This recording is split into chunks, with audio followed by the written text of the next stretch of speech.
ანუ მე ვითხოვდი ჩემ კუთვნილ ხელფას ტელევიზიას აქ 2 თვის დავალიანება ჩემი და დირექტორი გავაფრთხილე რომ ანუ ვერ ვივლიდი სამსახურში, იმიტომ რომ არ ქონდა თანხა, რომ ანუ გადაადგილების თანხა და ერთი კვირის მანძილზე ვერ ვივლიდი სამსახურში. ამის შესახებ ლალი ხუბულავას გააჩნდა ინფორმაცია, დღეს გადაღებაზე, გამგეობაში ვიყავი გადაღებაზე, დაურეკა ჩემ ოპერატორს და მომხსნა გადაღებიდან და SMS-ით გავუმიგზავნა მოკლე ტექსტური შეტყობინება, რომ ვარ სამსახურიდან განთავისუფლებული. ჩემთვის არ აუხსნია რა იყო ამის მიზეზი, ან როდის დაწერა ბრძანება, ან რო დაეწერა ბრძანება და მცოდნებოდა მე სამსახურში აღარ გამოუცხადდებოდი. ამას არ უნდა ხელფასის დარიგება, რადგან მას გააჩნია რაღაც ფინანსური პრობლემები. ხელშეკრულება თუ არსებობს? არანაირი ხელშეკრულება არ არსებობს. მისი გაღიზიანება გამოიწვია, რომ ანუ ის თulis რომ ჩემ პირად ჯიბეში იქექებით, ანუ მე ვთხარი რომ ანუ გამგეობა ხო გვირიცხავს თანხას.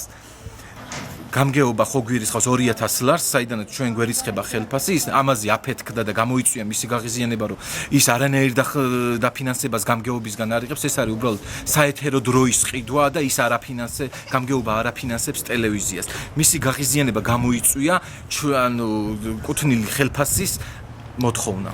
მე ვაპირებ სახალხო დამცველს მიუმართო, ვაპირებ ჟურნალისტიკურ ქარტიას მიუმართო. ამ ადამიანს არაერთი ჟურნალისტი წავიდა ესეთი სკანდალით, არაერთი ჟურნალისტს გაუკეთა. პრობლემა არის მაგ ადამიანში.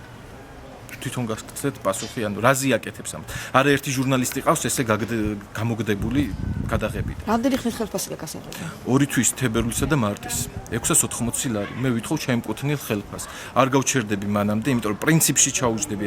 პრინციპულად გავაკეთებ მაგას, არ გავჩერდები, ყველას გავაგებინებ რა ჟურნალისტიკას ეწევა ლალი ხუბულავა.